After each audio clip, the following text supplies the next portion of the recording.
And the effect then of a discipline is that we're able to do what needs to be done when it needs to be done. There are a lot of things that Jesus said for his disciples to do that they couldn't do on their own. They had to learn how to do those things through a process that included spiritual disciplines. Greetings and welcome, everyone, to Breaking Bread, the podcast brought to you by Apostolic Christian Counseling and Family Services. Excellent to have you along. Spiritual disciplines is our topic of conversation here today. Got Isaac Funk on with me and Fred Witzig, and welcome both of you to the podcast. Thank you. Yeah, thank you. Good to be with you. I've asked both of you to be on this podcast for very specific reasons. Isaac, our listeners know that you're in this discipleship space, thinking deeply about what that looks like, and spiritual disciplines, which is our narrow topic for today, is something that you've thought a lot about and have a passion for and have a really good understanding about, and I want to surface that. And when we start talking about spiritual disciplines, we do go to the past, Fred, and so you are our historian that I would love to tap your expertise on spiritual disciplines as insofar as them being an historic practice of Christianity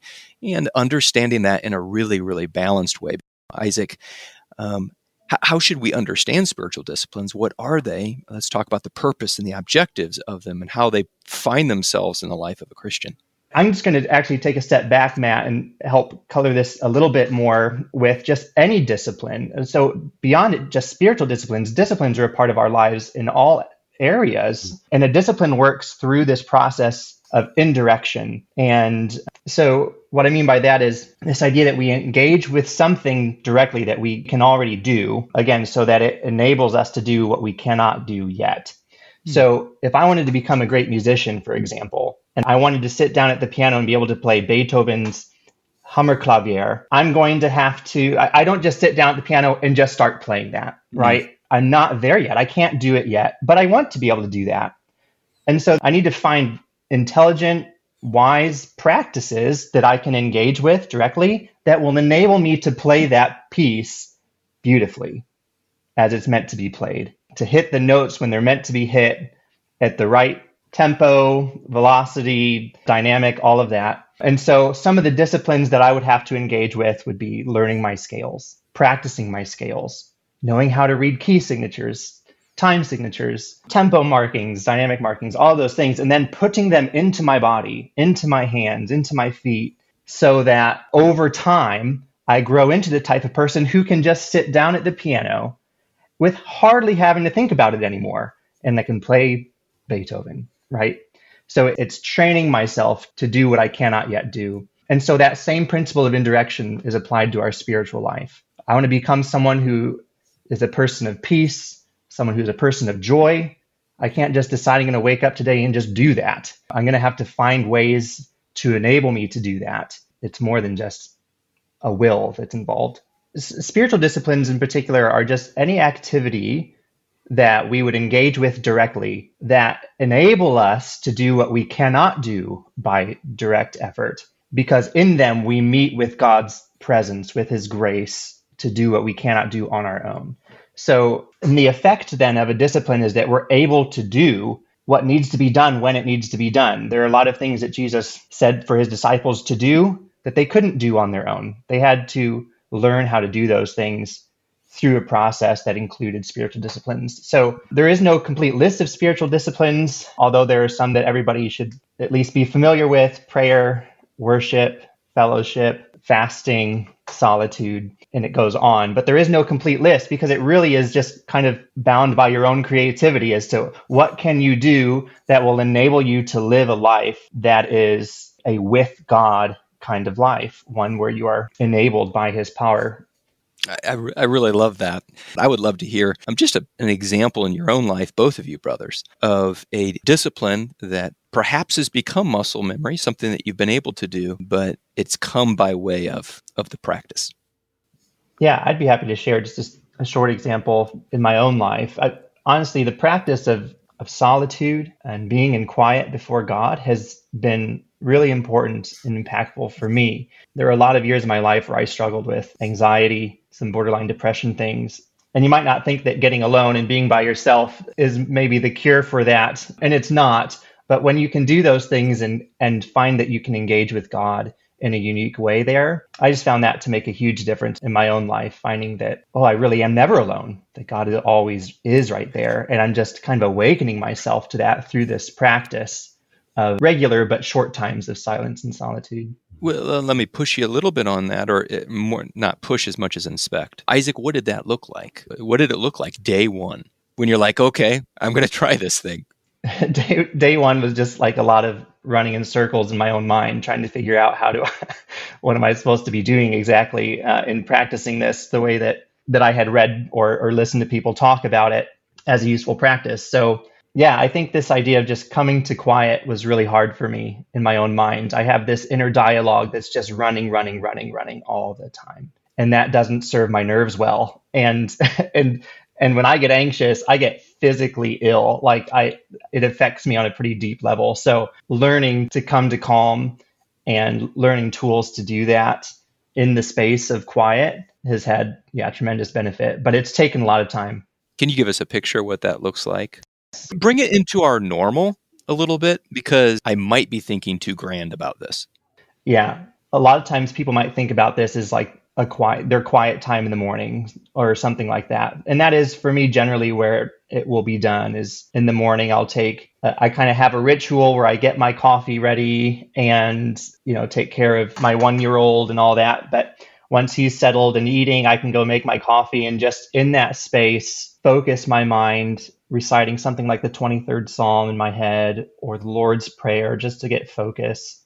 And then just allowing myself to breathe in the reality of his presence. And so usually I'll take some deep breaths and just remember that he is with me right here, right now, and not trying to get anything from him, not asking him for anything for the day at that point, but just enjoying his presence and his reality with me. That's really neat. I've had a similar experience as well. I've learned to take a short nap in the afternoon. I'll lay down on the floor and set my alarm for 12 minutes. I usually don't fall asleep right away. So what am I going to do while I fall asleep? Well, to review some names in prayer and that type of thing has been nice before I drift off into a few moments of slumber.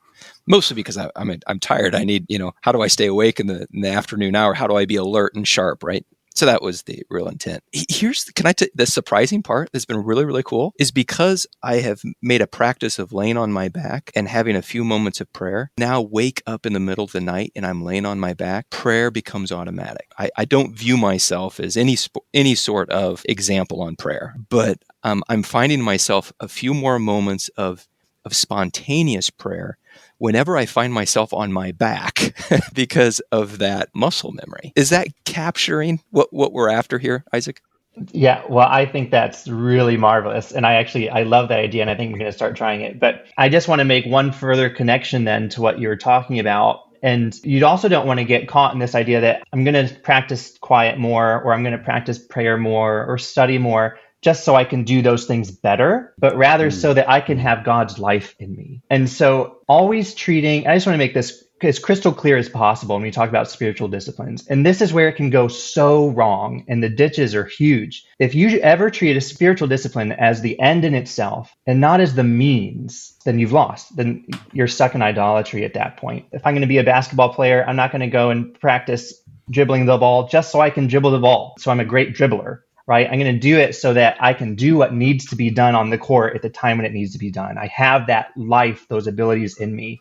And so becoming a person of prayer and becoming a person of peace is all about getting God's life, getting his love to inhabit me in all spaces that I find myself. That's a wonderful objective. Fred, take us back into history.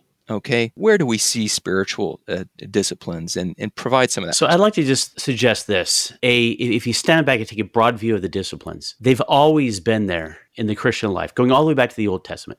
Think of Moses' encounter with God in the wilderness. Think of John the Baptist in the wilderness. Paul indicated in Galatians 1 that he had spent some time by himself, probably in the wilderness of Arabia, just communing with the Lord.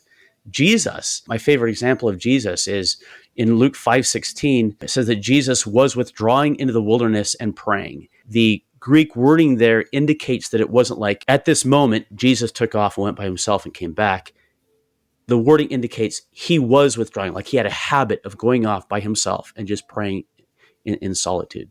So yeah, it goes all the way back into the Bible itself.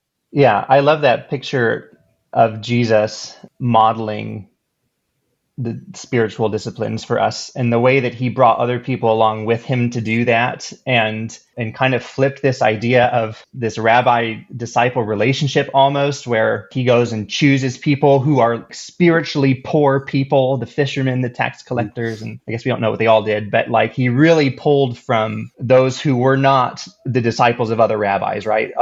They were like top of their class in the synagogue schools and all these things, and he just found those who were really messy and not good at any of these things to start with. And he brought them along. He's like, okay, follow me. And they're going to practice things like prayer together, like worship, like Sabbath together. They're going to be going to parties together. They're going to be celebrating together. All of those things is like a lifestyle that Jesus brought them into alongside with him. And in that process was forming their inner person, was forming them into the type of person that can carry God's Isaac, love so I into think the of world. one of the questions that the disciples asked him was, how do we pray? And his response was not, oh, no. Communication with God is always just spontaneous.